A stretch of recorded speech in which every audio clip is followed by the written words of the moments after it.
क्या कहा तुमने? सुखी हूँ। अरे सुना तुमने? हमें सुखी आदमी मिल गया।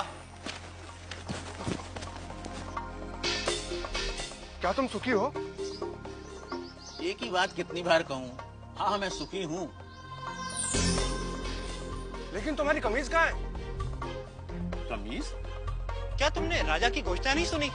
राजा को सुखी आदमी की कमीज चाहिए। पर मेरे पास तो कमीज नहीं है। क्या तुम्हारे पास कमीज भी नहीं है? फिर तुम सुखी कैसे हुए? मेरा सुख कमीज में नहीं है, मैं ही सुख हूँ। अन्नदाता, वह कह रहा था कि उसका सुख कमीज में नहीं है, वह ही सुख है, वह सुखी है, लेकिन उसके पास कमीज नहीं है। बलभद्र, उसे मेरे पास ले आओ। क्यों? क्या राजा को मेरी और मेरी बैलगाड़ी की सेवा चाहिए? पर उसके पास तो हाथी, घोड़े, रथ। भूरा, राजा को तुम्हारी बैलगाड़ी या तुम्हारी सेवा नहीं चाहिए। राजा तो तुमसे मिलना चाहते हैं। पर मैं राजा से मिलकर क्या करूंगा? शायद वे तुम्हें पुरस्कार देना चाहते हो। पर मैं राजा से पुरस्कार लेकर क्या करूंगा? शायद पुरस्कार के धन से तुम और सुख पा सको, कमीज खरीद सको। दाता, मैं कमीज के बिना भी सुखी हूँ। पर मैंने सुना है कि धन से वस्तुएं मिलती हैं। क्या धन से सुख मिलता है? और जो सुख से भरा हुआ है उसमें और सुख कहां से समाएगा? अगर राजा मुझसे मिलना चाहते हैं तो वो यहाँ आ सकते हैं, मैं उनसे मिल लूंगा। गाड़ीवान ने आने से मना कर दिया अन्नदाता। अन्नदाता को उससे मिलना हो तो हुकुम को ही जाना होगा।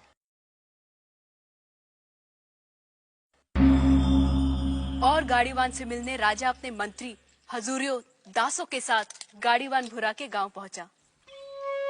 भूरा, भूरा, भूरा, अभी कहीं नहीं जा पाऊंगा, मेरे बैल सुस्ता रहे हैं। भूरा, अन्नदाता तुमसे मिलने आए हैं। भूरा, कहिए। तुम जो मांगोगे मैं तुम्हें दूंगा। हाथी, घोड़े, दास, दासियां, जो चाहे मांग लो, पर मुझे सुखी होने का रहस्य बता दो। मुझे नींद आ रही है राजा, मुझे सोने दो। राजा हैरान था। दूसरी बार राजा फिर बड़े दल बल के साथ आया। भूरा, भूरा, हाथी, घोड़े, दास, दासियां जितनी चाहे मांग लो, पर मुझे सुखी होने का रहस्य तो बता दो। राजा, हाथी, घोड़े, दास, दासियों के बिना भी मैं सुखी हूँ। फिर कभी आना। तुम्हें क्या चाहिए भूरा? मांग कर तो देखो। मुझे सुखी होने का रहस्य तो बता दो।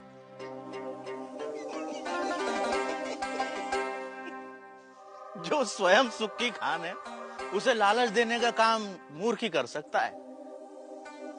जा राजा जा, फिर कभी आना।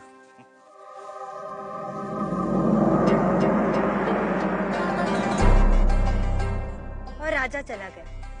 उसे समझ नहीं आया कि गाड़ीवान भूरे को क्या चाहिए था कि अचानक राजा एक दिन अकेले गाड़ीवान के सामने आ खड़ा हुआ।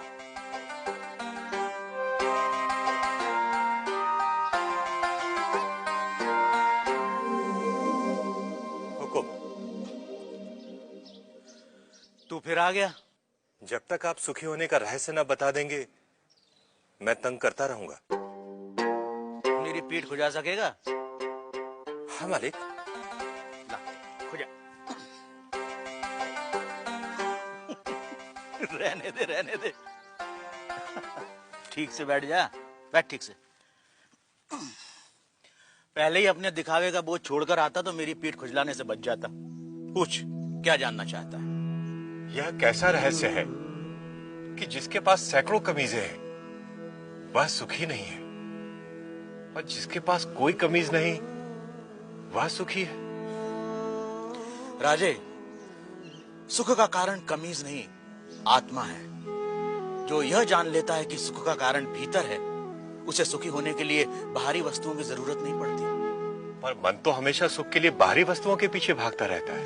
इसीलिए राजे, जो अपने आनंद स्वरूप आत्मा को जान लेता है वह वस्तुओं के पीछे भागना बंद कर देता है। मैं समझा नहीं। राजे, आनंद आत्मा का स्वरूप है। आत्मा अनंत है, इसलिए आनंद भी अनंत है। आत्मा के स्वरूप के कारण व्यक्ति स्वयं से हर क्षण प्रेम करता है। क्या कभी सोचा है कि व्यक्ति बूढ़ा हो जाता है, बीमार हो जाता है, इंद्रियां साथ छोड़ रही होती हैं, मौत द्वार खटखटा रही होती है, फिर भी आदमी जीना चाहता है? क्यों? क्योंकि हर व्यक्ति स्वयं से हर क्षण हर समय प्रेम करता है। यदि दुख स्वयं का स्वरूप होता तो क्या मनुष्य कभी स्वयं से इतना प्रेम करता? कभी तुमने सोचा है कि कभी कभी आत्महत्या का विचार क्यों आता है? नहीं मालिक। क्या है आत्महत्या का विचार? क्यों भावना के वश में आदमी मन, बुद्धि और शरीर आदि को खत्म कर देना चाहता है?